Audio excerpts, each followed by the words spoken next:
Subscribe to our YouTube channel and press the bell icon to get the latest updates. What is the state of the world that India faces right now? It has external threats. China, Pakistan was always there. China is now accentuated.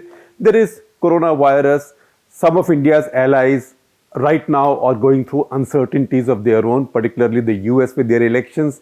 There is also the pandemic. So, what is the state of the world from Indian point of view, and how should India deal with it? Then couple of other questions, key questions, one of which we keep mentioning to you quite often, which is that this is a world led by alpha males of the nationalist right. And we do a count quite often for you, that is Trump, Putin, Abe, Xi Jinping, Narendra Modi, Erdogan, Netanyahu, Boris Johnson, Orban in Hungary, Bolsonaro, and many more. And when you get bored, as I keep saying, Duterte in the Philippines. Now, in that world, particularly, what is changing and what is not? And third, what is happening in America right now? Because ultimately, what happens in America a couple of months from now will determine the future course of balance of power in the world. And finally, what is it that China wants? What is Xi Jinping's ambition and what are the limits to his ambition? And what can the rest of the world do to either limit his ambition or to direct it in a direction that it does not harm anybody, particularly in our case, our country, that is India. So I had a long conversation on this on the print OTC off the cuff yesterday with Richard Haass. Richard Haass is the president of Council on Foreign Relations in New York. It's a very highly prestigious and influential think tank. It publishes foreign affairs, among other things. Richard Haass himself is an author, a strategist, former diplomat, a man with great ideas, somebody Trump consulted before he even went for his presidential debates in 2016, claimed that he was seeking advice from Richard Haass. But as Richard Haass tells me, it doesn't look like Trump followed any of his advice. Nevertheless, we had an hour-long conversation. You can watch the entire conversation. And if you are interested in these issues and the world in general, please hear that conversation. It's a genuine masterclass, a tutorial. And I'm giving you a link. You can also read a summary. There's a link to that as well. But let me pick up some highlights which answer the questions or the points that I talked about to begin with. So here are the points, and I'm just listing them out, that Richard Haass made. One, he said the state of the world is not good. Why? Because one, there is resumption of big power rivalry. What is the big power rivalry? US versus China, US versus Russia. Then he says 1 out of 100 human beings are displaced today. We somehow don't imagine that things are so bad, that so many parts of the world are unstable now. 1 out of 100 are displaced. And there's a pandemic sweeping the world. Venezuela is in a complete mess now. It's very far for us. It's much closer to America. But the fact is, Venezuela holds among the largest reserves of crude oil in the world. And that country is in deep trouble. And then he says that America, until Obama's times, the sheriff of the world in a way, became a reluctant sheriff under Obama and has now become a retired sheriff. So America is now pulling back. So the world is not a good place. Then about nationalists, alpha males of the nationalist right. And he says that, look, that point is correct, that the world is today led by them, but see how they are handling the pandemic. Because most of them have been shown up in the manner they are handling the pandemic. In Brazil, Bolsonaro is the most stark example. Unlikely that after this disastrous handling of the pandemic, he in fact thought there was no such thing as coronavirus or pandemic, and he made fun of it. And see where his country is. His country is much less population than America, but the way it's going, and there doesn't seem to be any plateauing, who knows, maybe, God forbid, it may end up having more fatalities than America. That is purely a man-made disaster. Or Boris Johnson in UK or Donald Trump in America. His handling of coronavirus has been disastrous in all capital letters also, because he was also in denial. Then Xi Jinping, whether we like it or not, we may, even if you believe the numbers that the Chinese are putting out, the fact is that the entire world now distrusts China. It may or may not say so, some say so, some don't say so, some are pushed around because they say so, like Australia, some are pushed around even when they haven't said so, like India, but the whole world now sees Xi Jinping for what he is. But in any case, he doesn't have to fight elections. For all practical purposes, right now he's anointed himself the president for life in China, pretty much like Putin in Russia. So he says that, look, there will now be a reckoning. These strong leaders will be called out, particularly in democracies, and their voters will ask them, what have you been doing? Narendra Modi, obviously, we didn't go into very much of that, but that we keep talking about all the time.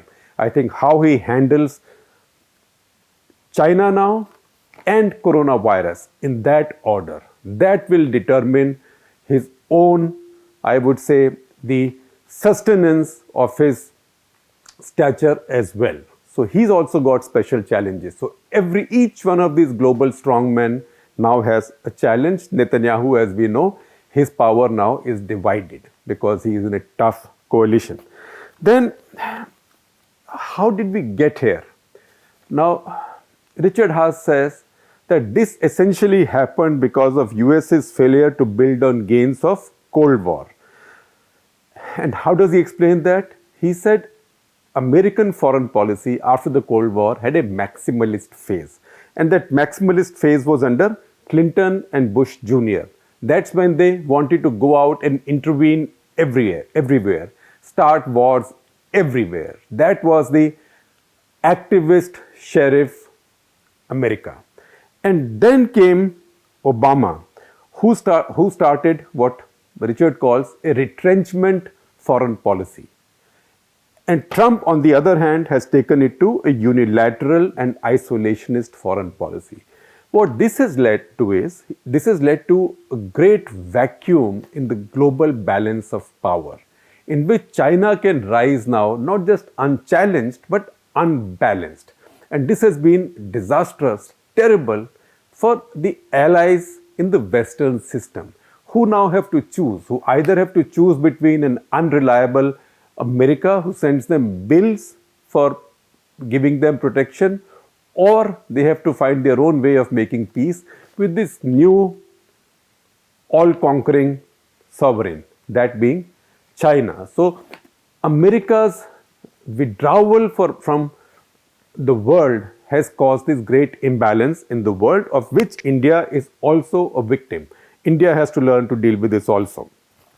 And then he says that, look, even if Trump loses, it will be very difficult for Joe Biden to come and make big changes, because 45% Americans would have still voted for Trump, which means 45% Americans, a lot of Americans still believe in these policies. So there will be resistance to this. But at least this kind of weaponization of America's economic policies will stop. And also this American assault or Trumpian assault on global multilateralism or global multilateral agencies or agreements will go away. For example, he thinks America might go back to the Paris Climate Accord. Now, the larger question, the elephant in the room, or you can say the dragon in the room, how does the world deal with China? And he says there are three great debates going on right now about China. One is on the nature of China's global ambition. What is China's global ambition? Translated, it means how does Xi Jinping define success for himself?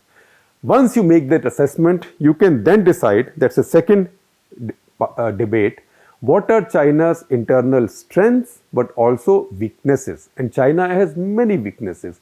Demography is its weakness. It has many economic weaknesses or vulnerabilities, that because while it has the great power of controlling global supply chains, its economy is also dependent on the rest of the world trusting those supply chains. And there are many other issues there in the Chinese system. So, second debate is about China's internal strengths and weaknesses. And the third debate globally about China is how does the world deal with China economically, militarily, and diplomatically. So his own prescription is that respond to Chinese ambition, not by trying to counter Chinese ambition, not by denying China its ambition, but by resisting it. Because if you don't resist it, or if you don't, so what he says will work, not necessarily resistance to Chinese ambition, but you have to see within that ambition what are the tendencies you should encourage and what are the tendencies you should discourage. Because launching an all-out competition, war, diplomatic, economic, political, etc., that is not plausible. And next, he says, what are India's options? And we talked about that a great deal, and I will mention those to you. And then I will also give you a little bit of my own view, which, as I told you, occasionally I will do. And the last time I did so, you seem to like it. Now, he says that India has three options. One is to appease China, which is what he described as Finlandization of foreign policy. Google Finlandization. I mean, it's an aside that maybe that is the reason that Trump actually thought, according to John Bolton's book, Trump actually wondered if Finland was a part of Russia. And you will know why the term Finlandization then. So either Finlandization of India's foreign policy, which means appease China. Number two, simplify its own strategic environment, which means it's something that I spoke about in my national interest last week. Why must India be fated to live with this two-front situation, in this triangulation? So can India find a way of breaking out of this triangulation? And third, he says, reach out to other powers who bring strength to the table. And he said, what you call it doesn't matter. You can call it alliance, you can call it friendship, you can call it quad, whatever. It doesn't matter. But you have to bring other partners who bring strength on the table. Because you know what's China's special strength now? China's special strength right now is China's concern is that other countries will get together and counterbalance it. China doesn't want that. China's greatest ally right now is Donald Trump, who is not only not allowing these alliances to come up, but who's also breaking alliances that already existed. So in this situation, and India doesn't know whether Trump will win or lose, in this situation, it is for India now to reach out and stitch together these alliances and reposition its strategic view. Then he goes on to say that India's idea of strategic ambiguity no longer is sustainable. And India has a resistance to taking sides. India has inherited this. This is almost in India's DNA. And it hasn't changed from Nehru to Indira to Rajiv to Narasimha Rao to Vajpayee to Manmohan Singh to now Narendra Modi. That India is somehow genetically, as a nation, genetically not disposed towards taking sides.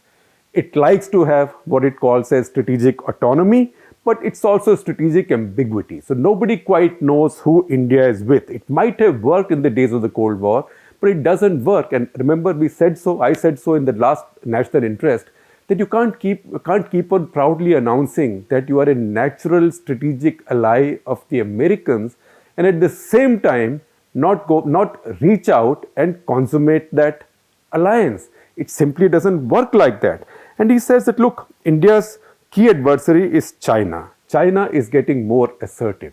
India has to decide what to do with Pakistan. So maybe India can be nicer to Pakistan, not at its own cost, but this is real politics. So you have to calm down one frontier. India has to calm down its strategic environment. And for that, because the Chinese are not willing to play ball, you have to do something with Pakistan, like it or not. Now, I will add to this that the problem there that Narendra Modi would have is that Pakistan is so essential to his domestic politics that for him to make this big shift in the larger national strategic interest, he has to reposition his national politics or the BJP's national political proposition. Is he willing to do that? Leaders, when they become statesmen over the decades, have shown you that they can put aside their short-term political interest to enhance the larger national interest. And ultimately, in the marketplace of democracy, there is no contradiction between the national interest and political interest, because what you might see as a liability or as a risk in the short run, if it works and you do it with the right intentions, then it works much better for your politics going ahead. So once again, I told you I'll give you some view of my own. I think this is an idea to look at. One, to give up this strategic ambiguity, to give up this reluctance to choose sides, and second, work more proactively now to calm down one of the frontiers. Now, which one you can choose? You've been trying with the Chinese for many years now. You've given them $57 billion dollars per year of trade surplus. The Chinese are still not happy. The Chinese want a strategic prize. The Chinese want the region, not just the world, but they also want the subcontinent to believe that you are a chota power compared to them. Now, how you deal with it is up to you. You cannot do it the way it's been done for the past 70 years. And the Narendra Modi government says that they want to change everything from the way it was done in the past 70 years. This is one of the things they need to look at. And I'm surprised that they haven't done so more proactively as yet.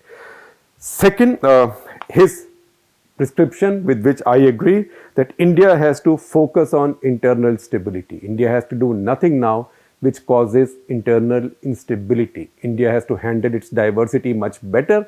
India has to be dealing with its minorities much more fairly, because you can't be setting fires inside your house and then fighting a larger fire on your border with two enemies, both with nuclear weapons, one 5 times bigger than you in economy and military budgets, one 1/5 or 1/6 than you in economy and military budgets, but with armed forces quite strong to tie you down.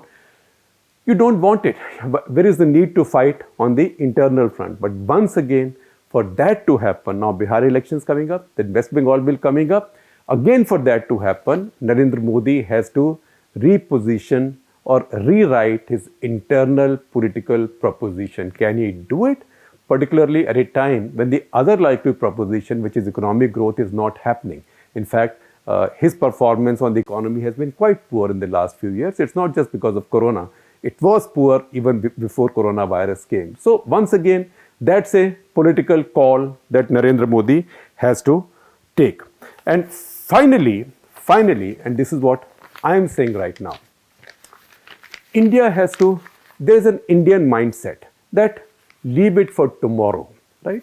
From the 60s, there is that old expression that Kamraj, the powerful president of the Congress party, had used, and which everybody liked, and it became a cliche over time, Parakalam, that we'll see.